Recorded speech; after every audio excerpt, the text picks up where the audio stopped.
राम राम। आज के इस वीडियो में हम श्रीमद् भगवद गीता के अध्याय 4 ज्ञान कर्म संन्यास योग का श्लोक 31 संस्कृत उच्चारण और हिंदी अर्थ सहित सीखेंगे। पहला चरण यज्ञ, दोनों अक्षर पूरे हैं, दोनों में अमिक्स करना है। यज्ञ, शी के साथ में आधा षटकोण वाला है, तो शिष्टा। म के नीचे री की मात्रा है, इसमें म आधा है और री की मात्रा म्री, MRI। मृ त में अमिक्स करेंगे। मृत, भू में छोटे ऊ की मात्रा, लंबा नहीं खींचना, भुजो। पहला चरण फिर से, यज्ञ शिष्टा मृत भुजो। दूसरा चरण देखेंगे, या मात्रा के अंदर आधा न है, उस आधे न को आपको या के साथ पढ़ना है। यान, त में ई की मात्रा ती, यान्ति। उसके बाद में ब्र, ब्र का अर्थ हुआ ब आधा और र पूरा। ब्र के बाद में जो लिखा हुआ है उसको ब्रैकेट में क्लियर कर रखा है कि उसमें ह आधा है और ह के अंदर म जो लिखा हुआ है वो है पूरा। तो आपको ब्र के साथ आधा ह पढ़ना है ब्र, और म में अमिक्स करना ब्रह्म। स में अमिक्स किया सना, त में अमिक्स किया त, न पूरे के साथ आधा म नम, सनातनम।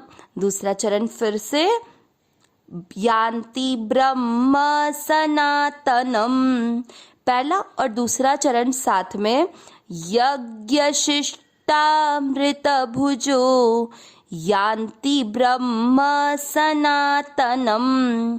तीसरा चरण देखेंगे, ना य पूरा है, य में अमिक्स करना, नाय। शब्द पूरा आने के बाद य पे अनुस्वार, नायम।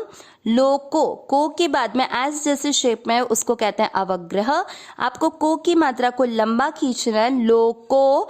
खींचते हुए आधा स बोलना, लोकोस, और आधे त के साथ य पूरा त्य, लोकोस्त्य। य पूरा य में अमिक्स करेंगे, य पूरा य में अमिक्स करेंगे।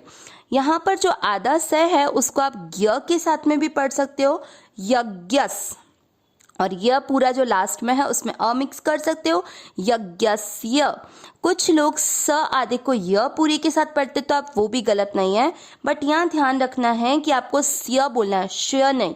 कुछ लोग इसको यज्ञश्य बोलते हैं, यज्ञश्य नहीं है ये, मतलब ये शंकर जी वाला श नहीं है, संतों वाला स है आधा, तो यज्ञस्य। तीसरा चरण फिर से ध्यान देते हुए, नायम लोकोस्त्य यज्ञस्य।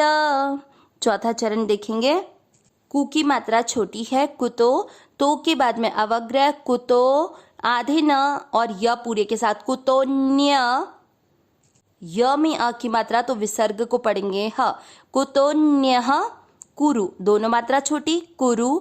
स पूरे के साथ आधा त सत, और त और म पूरे पूरे तम, कुरु सत्तम। चौथा चरण फिर से, कुतोन्यः कुरु सत्तम। तीसरा और चौथा चरण साथ में, नायम लोकोस्त्य यज्ञस्य कुतोन्यः कुरु सत्तम। पूरे श्लोक का उच्चारण एक साथ,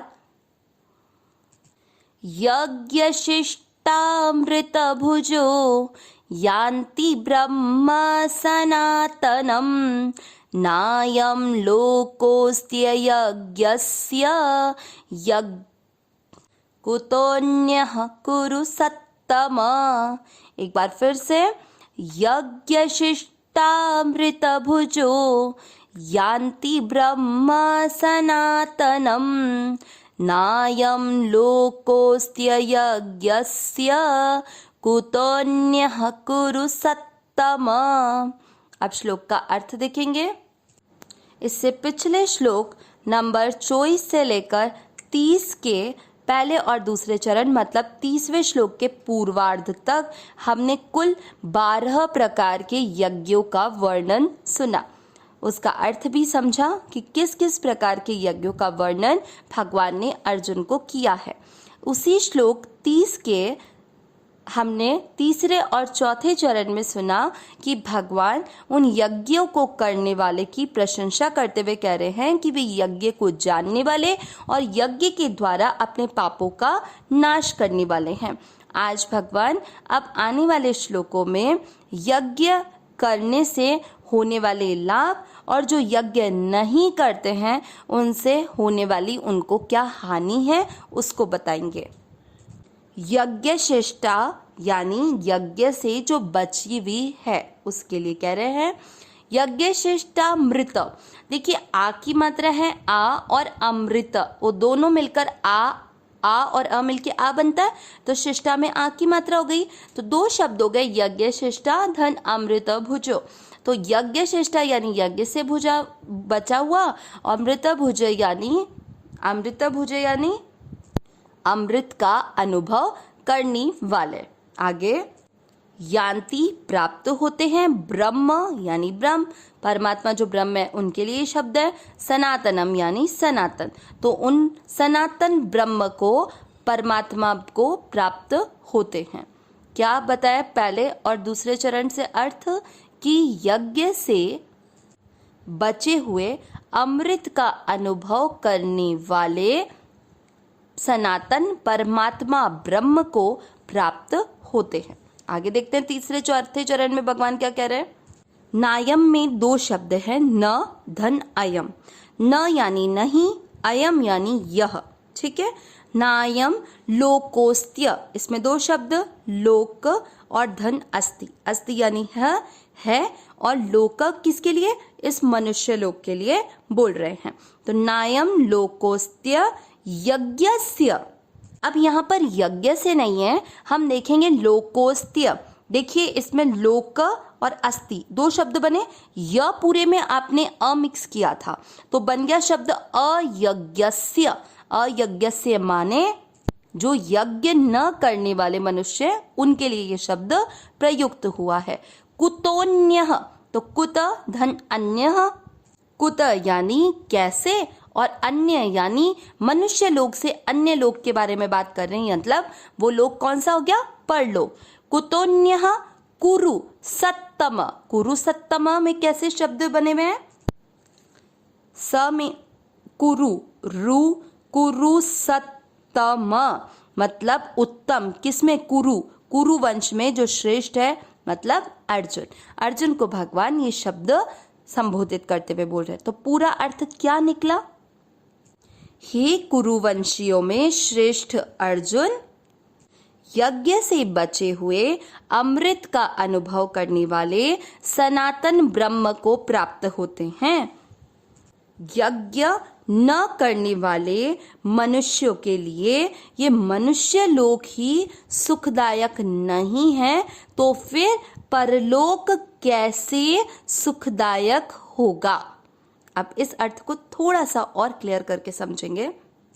यज्ञ से बचा हुआ अमृत, इसका अनुभव करना क्या हुआ, यज्ञ करना हमने यज्ञ किसके लिए प्रयुक्त किया था कि जब निष्काम भाव से निस्वार्थ होकर केवल दूसरों के हित के लिए कोई कर्म किया जाए तो वो होता है यज्ञ। अब यज्ञ से बचा हुआ और अमृत मतलब जब आप यज्ञ करते हैं, जब आप दूसरों के हित के लिए निस्वार्थ भाव से कोई कार्य करते हैं तो एक स्थिति प्राप्त होती है जिसे कहते हैं समता, कि जो भी कार्य कर रहे हैं वो केवल दूसरों के लिए, तो उसमें प्रशंसा मिले चाहे अपमान मिले, चाहे आपको उसके अंदर सफलता मिले चाहे आपकी पराजय हो, उससे आपको कोई फर्क नहीं पड़ता, समता की स्थिति रहती है, क्योंकि रिजल्ट पे आपको कुछ भी ध्यान नहीं रहता, आपको केवल दूसरों के हित के लिए कर्तव्य कर्म जो सामने आ जाए वो करता जाना है। तो ये समता का अनुभव करना ही यज्ञ से बचे हुए अमृत का अनुभव करना है, और जिसके समता की स्थिति आ गई वो ऑटोमेटिक ही किसको प्राप्त हो जाएगा, सनातन ब्रह्म को प्राप्त हो जाएगा। तो ये पहले और दूसरे चरण से भगवान समझाना चाह रहे हैं। अब तीसरे और चौथे चरण में भगवान ने बोला कि जो यज्ञ न करने वाले मनुष्य हैं, यज्ञ न करने वाले मतलब ये नहीं हुआ कि वो कुछ काम नहीं करते, वो कर्म कर रहे हैं, लेकिन कर्म करने के पीछे उनको समता की स्थिति नहीं है, निष्काम भाव नहीं है, निस्वार्थ भाव नहीं है, हर कर्तव्य कर्म को करते हुए कुछ ना कुछ पाने की इच्छा है। जब ऐसा हम करते हैं तो उसके रिजल्ट से हम पर इफेक्ट आता ही है।